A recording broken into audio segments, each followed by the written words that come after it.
A man at a dinner party, a man at a party who explains something to you that you know a lot about and he knows nothing about can be kind of funny. That first story I told, I think, is really funny, and it was a perfect example of a situation in which a man assumes he has knowledge that he lacks, and he assumes that a woman has ignorance when in fact she's an expert.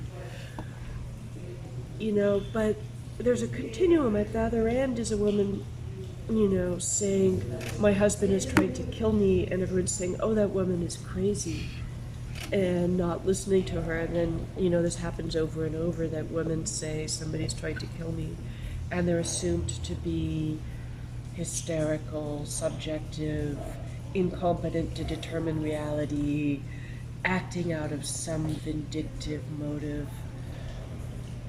And in between, we have other arenas, professional arenas, where women make a scientific breakthrough, recognize a reality that's important, and nobody listens to them. So mansplaining, most simply, is a man speaking on the assumption that he knows when he doesn't, and that a woman is ignorant when in fact she's informed or even expert.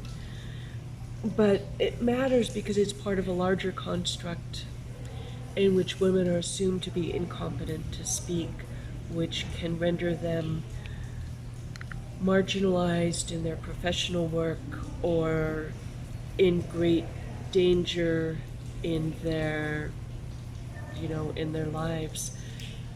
We see all the time, women who give warnings, who have political insight or a scientific breakthrough, who weren't listened to, weren't credited.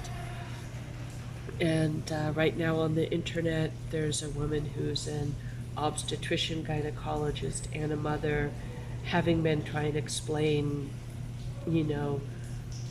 fetuses to her, and who don't know what they're talking about.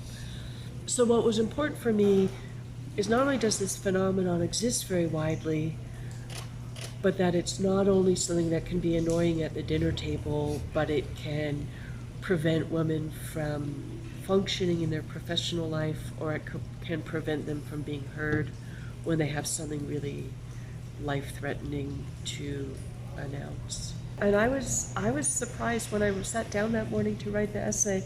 I knew I was going to write about the very funny thing that had happened to me. I didn't know how quickly I'd write about a woman who ran out of her house naked in the middle of the night, screaming her husband was trying to kill her, as told to me by a man who thought it was a funny story about a crazy lady. And when I asked him, how do you know her husband wasn't trying to kill her, he could not imagine that the reason she said, my husband is trying to kill me, is because her husband was trying to kill her.